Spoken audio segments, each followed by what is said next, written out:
When a storm or emergency event causes multiple outages across our system, you may notice our outage map updates the estimated time of restoration, or ETR, to say assessing. We know it can be frustrating to not have an immediate answer, but the reality of that moment is we simply need more information to get you an accurate estimate.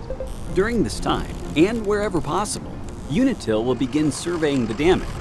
However, hazardous storm conditions such as high winds, hail, or unsafe road conditions will delay this. Once deemed safe, our crews can begin this process. This assessing phase can take time.